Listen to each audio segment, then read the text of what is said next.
countdown for blast-off. X minus 5, 4, 3, 2, X minus 1, fire.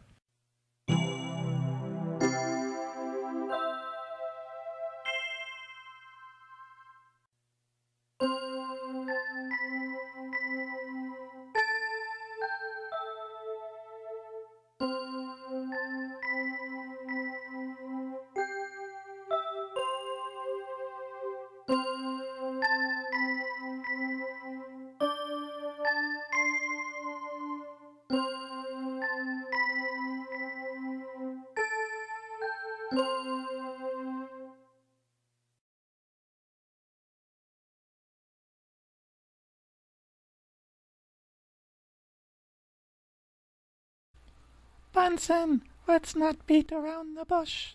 We both desire something we currently cannot have. By working together, we both may, perhaps, achieve a much-desired goal. I, Captain M.T., know how to reach the cloak of hidden beauty. In exchange, I want to be put forever away from that clod and his checkers table. I do not care where in the universe I am sent, but I want out of this house and away from that idiot. Orville, yous knows I's ain't able to get you out of this house. I's ain't heard nary word from Ariel in months. I's don't know how to reach her, much less visit her. Yous barking up the wrong tree here. There's no way I can agree to anything like this, and yous knows it. Just as I know how to get you what you need, so do I know how to obtain what I desire, Bunson. Between you, I, and the idiot, we can achieve all we want. As I am always one to foster amnesty among friends, I will offer to make a gesture of goodwill in exchange for your word of honor. If you will promise me to petition Ariel for my release or transfer, I will tell you how to get through the tunnel and perhaps all the way to the cloak of hidden beauty. I don't know. You's one cagey character. Don't think for a minute I believe this amnesty nonsense. You's up to something. I don't know what, but you's is, Orville. You's is. Bunson, my dear little bear, how could I possibly be up to anything? I am a prisoner in this house, a prisoner with Mervyn, the moron, and my mother, the overbearing lady of space, with these two hounding me day and night, and with Ariel's force field in place. What harm am I to anyone, especially when I know that Ariel will grant my request? I don't know about Ariel granting anything, but you's escaped before. I'm gonna keep my eye on you, Orville, and make sure that no matter what we agree to or what happens, you's is not gonna get another chance to slip under the radar again. And another thing, I's getting sick and tired of you's calling Mervyn names. It's not like he don't have enough going on in his head. The last thing he needs is a guest, or force guest, undermining whatever confidence he has left. Don't think I ain't noticed that he's worse than ever since you's been here, Orville. I ain't heard him talk one word of English in months. Every time I see him, he's hollering at you like a raccoon. You's better lighten up on him, or else I's gonna lock you in the basement with your mother until the day Ariel grants that release you want. Nonsense! Mervyn has never been happier than he is right now. His dominant personality has taken over, that is all. He's never been clear-headed in all the time I've been here. Says you. Anyway, why should I go out on a limb for you? Why should I take a chance at letting you get out of here? What's all this business with the cloak of hidden beauty to you? In time you will find out. That is, if you agree to this proposition, Bunson. I's not agreeing yet, but I's willing to listen. Ain't nothing gonna come a-talking. I's all ears, Orville. What do yez have on your mind? First, go to the home of Jingles and bring him back to your residence. There, in the basement, your transporter lay in ruin. Jingles must retrieve a part of your transporter and bring it to Mervyn. In turn, Mervyn will alter the component into something that will greatly help you in your quest, Bunson. Is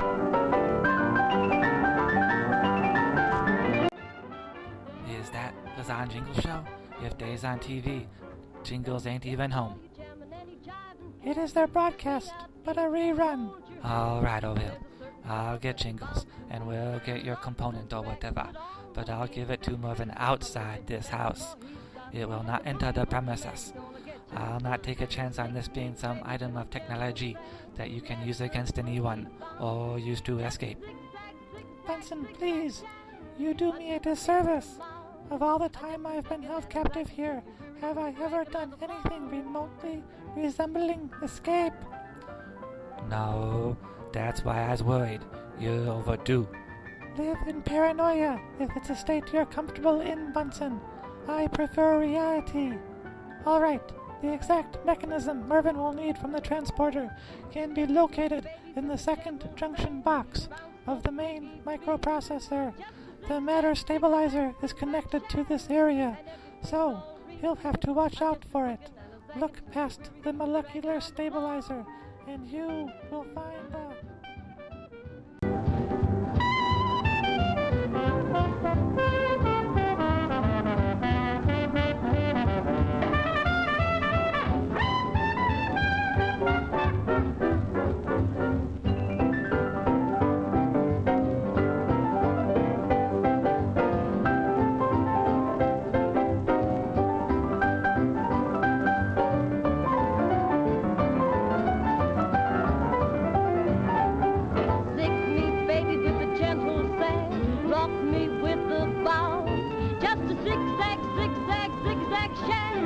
Until the feet are mild, I just a zigging and a zagging till your weary feet are dragging on the floor.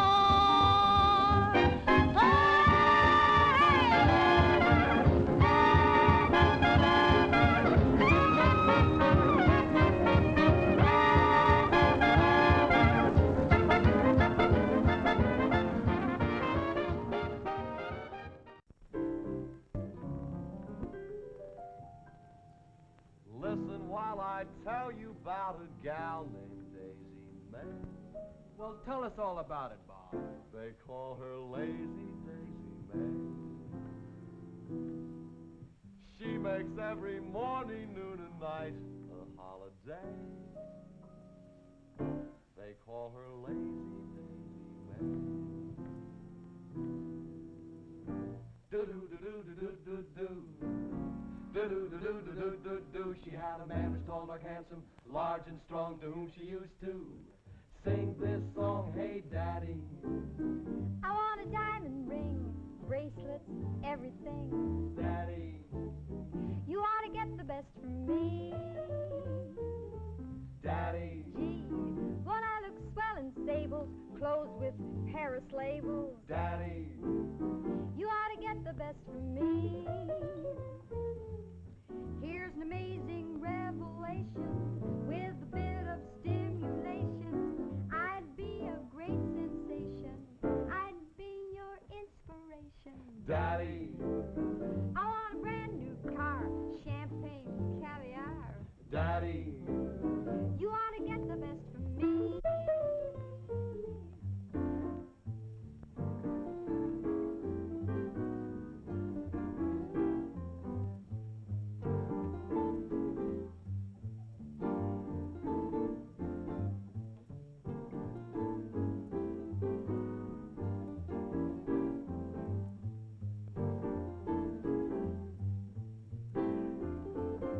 Daddy, you should be so grateful.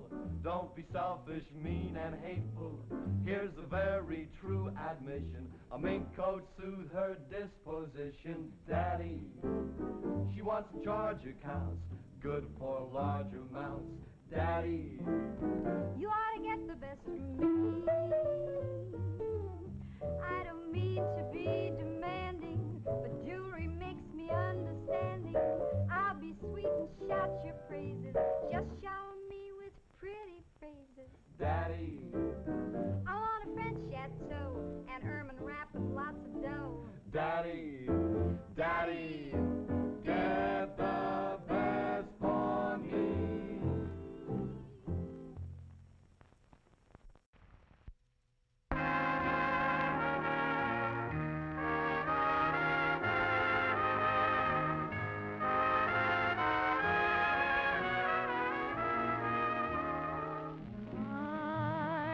The secret light is burning, and through the lamp of memory I see you back with me again. It never sleeps, it always keeps returning. The magic lamp of memory that lights the past for me again. So your eyes shine for me in the night with bright illumination. It's my imagination taking pity on my heart. So night and day I have to play Aladdin and let the lamp of memory restore your love to me again.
Is my imagination taking pity on my heart?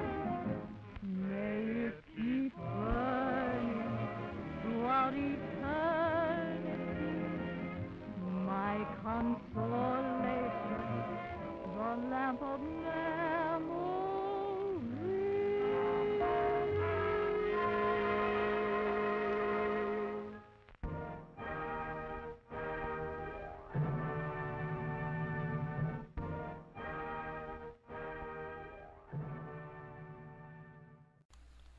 Bunson, what am I doing here? Why does Orville want me to help you in locating this device? I didn't build this transporter. I barely know how to operate it. What good can I be in this assignment? Thank goodness Jingles has no memory of what went on last year. I was worried for a minute that seeing this transporter might bring it all back, that Orville was playing some kind of game. But Jingles don't remember. He don't remember nothing. Bunson, wake up! Oh, sorry, Jingles. I was lost in thought. I don't know why Orville does anything that he does. That man is a total mystery to me. Maybe it's better we not even try to figure him out. This transporter is a disaster. I thought it was a mess after we got Ginny and Virgil back, but something's happened to it since then. Back then, it was simply in a state of disarray. Now, it's all just one big pile of junk. Whatever had been done to this device appears to have been done for that one event only. There's no way on Earth we'll ever be able to repair this transporter again. Every wire is shot. Every power cell is exposed. There's not one working element within it. How can anything in all this mess possibly help you capture the Cloak of Hidden Beauty? It's a mystery for sure. All Orville told me was that I had to get you, and you'd be able to help me find something called the Interdimensional Diamond Disc, whatever that is. He said that device alone would be all we'd need from this heap of junk that used to be a transporter. It would help if I knew what an interdimensional diamond disc looked like, or what it was, or what it was supposed to do.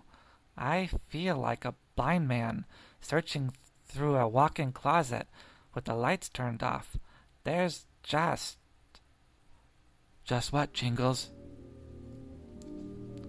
How did I know where to find this? It was like all of a sudden, for a second, I was someone else, but still me. It was so weird, Bunson. But in that moment, that split second, I knew a lot about this disc I am now holding. The interdimensional diamond disc. This is it, Bunson. But how did I know where to find it? I don't know, Jingles.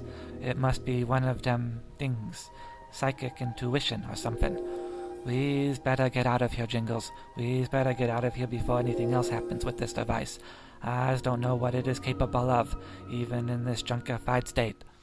I's got a bad feeling about all of this. If Jingles is capable of remembering, even if only for a second, what all went on, this is starting to smell like an Orville setup, an escape plan. I's going to take this disc, hide it, then head back over to Mervin's and have a few choice words with Captain M.T.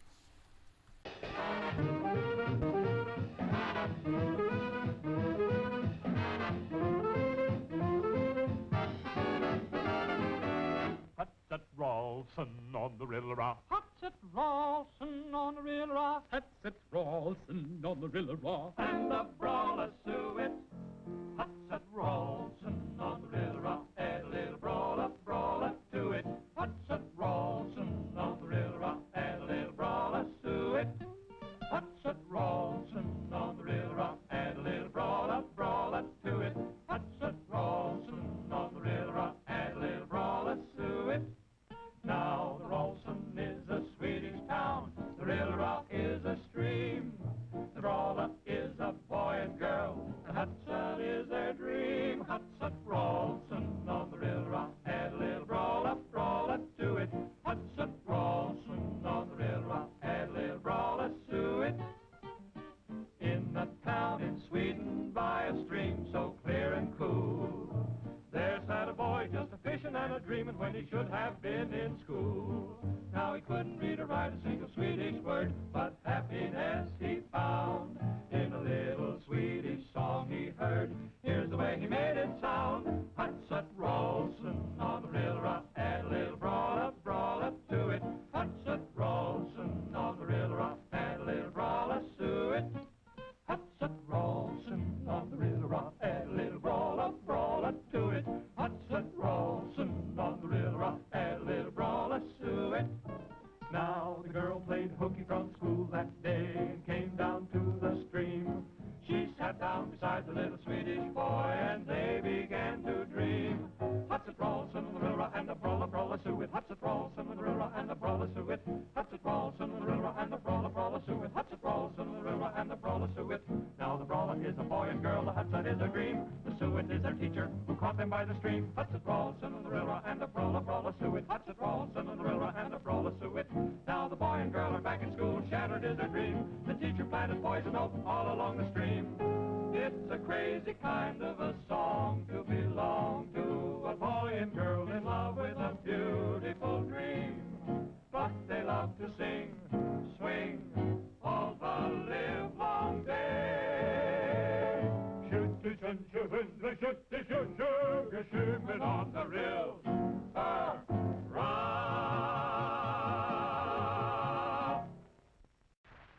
Wonder why I spend each lonely night dreaming of a song. That melody haunts my reverie, and I am once again with you. When our love was new, and each kiss an inspiration. Oh, but that was long ago, and now my consolation is in the stardust of a song beside a garden wall where stars are bright. You are in my arms, that nightingale sings its fairy tale of paradise where roses grew. Though I dream in vain, always in my heart it will remain my stardust melody, the melody of love's refrain.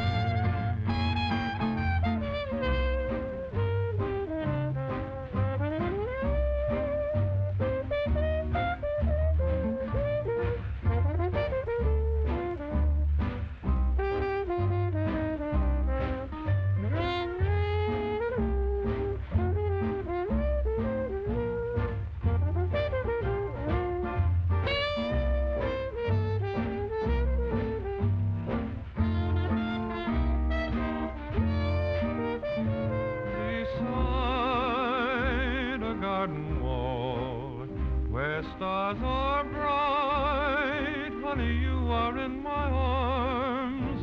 That nightingale sings its fairy tale of paradise where roses grew. Though I dream in vain, in my heart it will remain my stardust melody, the memory of love's refrain.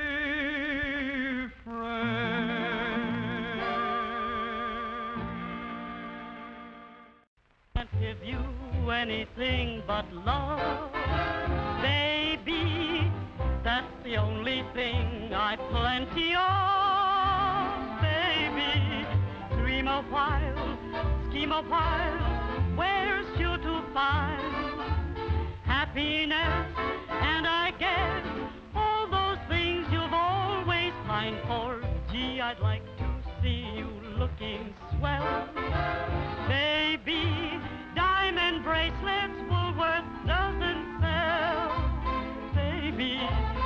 Till that lucky day, you know darn well, baby, I can't give you anything but love.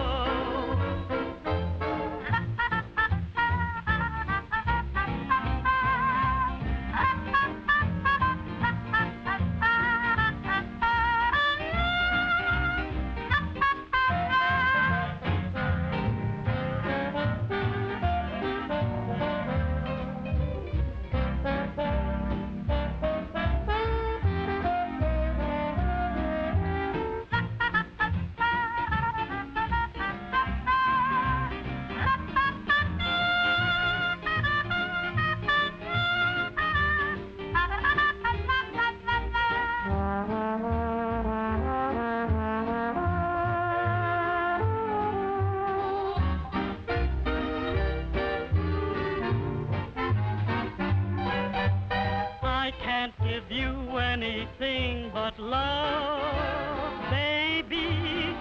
That's the only thing I've plenty of, baby. Dream a while, scheme a while, where should I find happiness? And I guess all the little things you pined for. Gee, I'd like to see you looking swell, baby. Diamond bracelets Woolworth doesn't sell, baby. Till that lucky day, you know darn well, baby, I can't give you anything. I can't give you anything but L-O-V-E,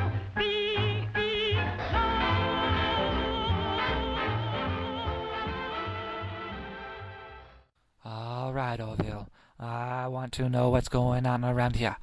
Why was Jingles able to remember anything about that disc? Why did he know exactly where it was? How did you know he'd be able to remember anything at all? You've got a lot of explaining to do, Orville, and I want answers right now. If you don't give them to me, you can take the disc and stick it. Calm down. Insanity is not a becoming trait. I knew Jingles would remember the disc because what you thought was a memory eraser was only a mental block. All of the people affected by recent events haven't forgotten what's transpired. They've blocked it out. Nobody can make a brain forget something, not unless it's been damaged by a catastrophic injury in some fashion. The knowledge of the last year is still within the minds of everyone. From time to time, if their memory is properly stimulated, they will remember bits and pieces. But, like a dream, the memories will fade as soon as they are remembered. The block imposed might weaken for a short moment in time, but it will not break. Why am I just learning about this here tidbits of information now? Regardless of your recent interaction with higher beings, Bunson, you are not one yourself. In the grand scheme of the universe, you are nothing but a little bear. You best remember that going forward. Remember this, Orville. Even a little bear has 2 eyes, 2 ears, and a nose. If I see, hear, or smell anything fishy, you're going to the meat market and get turned into ground salmon. You hear me? Now, what about this disc? Give the interdimensional diamond disc to Mervyn. He has already written a program to reconfigure its original purpose. He has also created a device to institute the new programming. This disk originally ran the temporal coordinates programming, as well as the molecular pattern buffer and initialization sequence.